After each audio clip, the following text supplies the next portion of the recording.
A whole packer brisket is an intimidating piece of anatomy. You are looking at nearly 20 pounds of dense, tightly bound bovine muscle. Handled poorly, these thick fibers will quickly dry out into something resembling shoe leather. The objective is total structural breakdown. You want to reduce this tough cut to a state where it yields completely. As the sign at House Park Barbecue in Austin famously advertises, the goal is a meal that requires 0 teeth to chew. To get there, we first have to understand the construction of the meat. A whole brisket contains 2 distinct muscle groups. On one side is the leaner, flatter section, appropriately called the flat. On the other sits the point, which carries significantly more fat. Separating the two is a thick, dense vein of fat running straight through the center.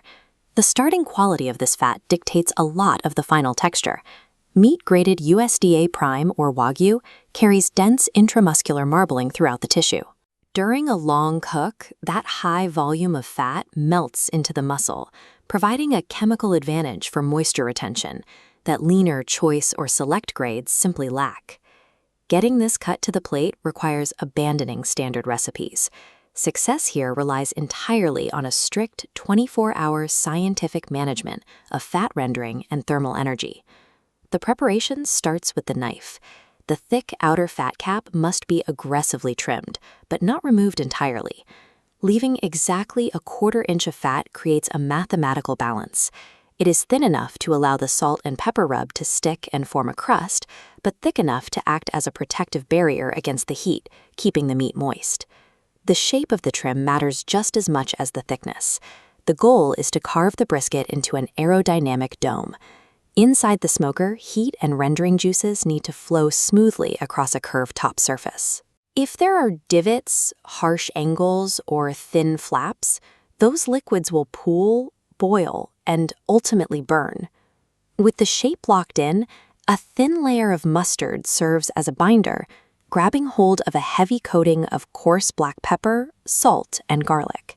Any hard, waxy deposits left on the surface will not render down, no matter how long the meat sits in the fire. Leaving that dense fat intact creates a physical wall, blocking both the seasoning and the smoke from ever reaching the muscle below. A sloppy trim chemically dooms the cook before the fire is even lit. Precise physical manipulation on the cutting board is the mandatory foundation for the 20-hour thermal reaction ahead. The reaction begins by introducing the meat to a highly controlled thermal environment, a steady, low heat of 225 degrees Fahrenheit, fueled by the slow combustion of post oak or cherry wood.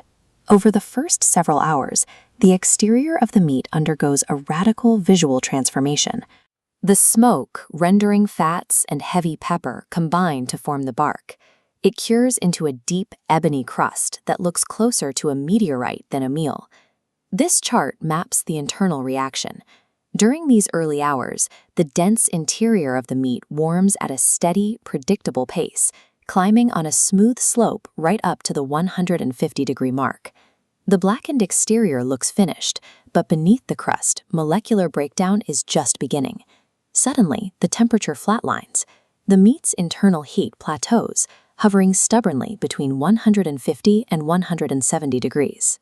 This is the stall, lasting for 6 agonizing hours. The culprit here is evaporative cooling. As the smoker's heat pushes moisture out of the meat to the surface, those water droplets rapidly evaporate. That phase change from liquid to gas releases a massive amount of visible energy. It creates a thermodynamic standoff. The physical cooling effect of the evaporating water is so powerful that it perfectly neutralizes the 225-degree ambient heat of the smoker. The environment and the meat are locked in equilibrium. While the temperature refuses to climb, a crucial chemical transition is happening at 160 degrees. The tough, rigid collagen fibers that make the raw brisket so hard to cut begin absorbing water molecules. Slowly, the latent heat causes those tightly braided fibers to uncoil, melting into fluid strands of soft gelatin. To break the thermodynamic loop, pitmasters must alter the environment. Increase the fire's ambient heat, or employ the Texas crutch, wrapping the brisket in foil or thick butcher paper, trapping escaping moisture to shut down evaporative cooling entirely. You cannot rush the stall. The only way to the other side is to use thermodynamics to manipulate the heat and humidity until the moisture depletion allows the temperature to climb once again. Eventually, the internal temperature hits 203 degrees, and a thermometer probe slides into the muscle with zero resistance. But this is a false finish line. Pulling the meat off the smoker to immediately slice it is a catastrophic error. At this temperature, the internal liquids are highly volatile. Slicing now will cause all that hard-earned moisture to rapidly drain out onto the cutting board. This charts the final step, the hold. The meat's temperature slowly drops from 203 degrees, stabilizing at 150. As heat dissipates, biological structure settles. Muscle fibers relax and expand.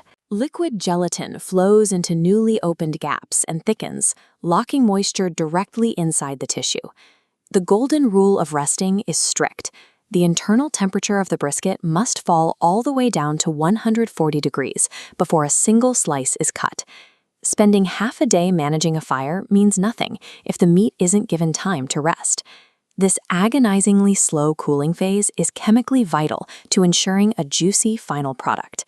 The final mechanical intervention happens with the blade. You must slice the flat completely perpendicular to the grain.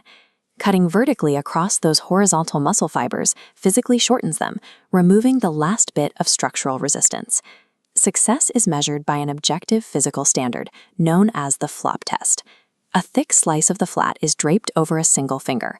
If it bends completely to a 45-degree angle without snapping, it passes.